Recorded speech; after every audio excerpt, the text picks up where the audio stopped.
எத்தகையான நெருக்கடி சூழல் வந்தாலும் தமிழகத்தில் இருமொழிக் கொள்கையை விட்டுத்தர மாட்டோம் என நிதியமைச்சர் தங்கம் தென்னரசு தெரிவித்துள்ளார்.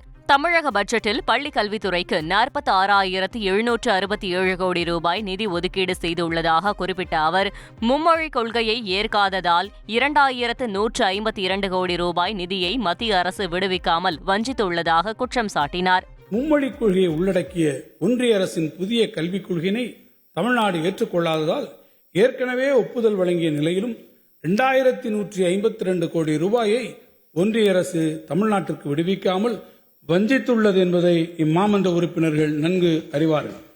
ஒன்றிய அரசு தமிழ்நாட்டுக்கு உரிய நிதியை விடுவிக்காவிட்டாலும் மாணவர் நலன் கருதி அரசு பள்ளி மாணவர்களின் கல்வி ஒரு துளியேனும் பாதிக்கப்படக்கூடாது என்பதற்காக ஆசிரியர்களின் ஊதியம் உள்ளிட்ட அத்திட்டங்களுக்குரிய நிதியை மாநில அரசே தனது சொந்த நிதி கங்க்ராட்ஸ். யாரந்த பையன்? கல்யாணம் இல்ல, நான் பிசினஸ் ஸ்டார்ட் பண்ண போறேன். எப்படி? பாஸ் வாலா. Be the boss. இருந்து விடுவித்துள்ளது.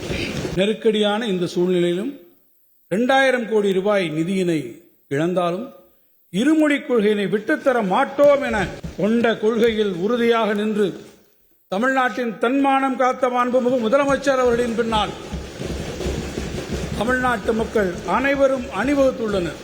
தமிழ்நாடு அரசின் பட்ஜெட் விளம்பரத்திற்காக போடப்பட்ட வெற்று அறிவிப்பு பட்ஜெட் என எதிர்க்கட்சித் தலைவர் எடப்பாடி பழனிசாமி விமர்சித்துள்ளார்.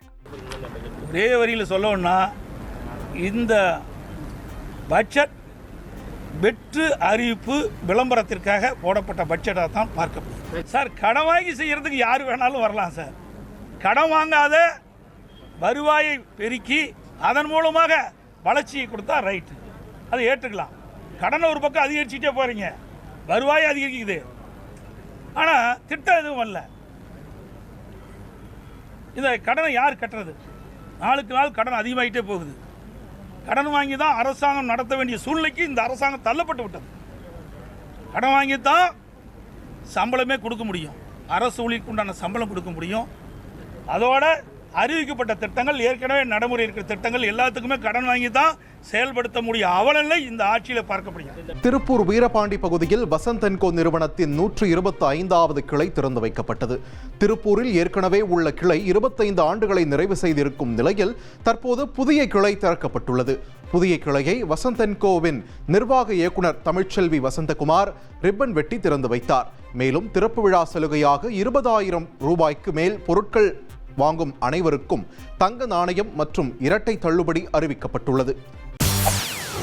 செய்திகளை உடனுக்குடன் தெரிந்து கொள்ள உடனே சப்ஸ்கிரைப் பண்ணுங்க.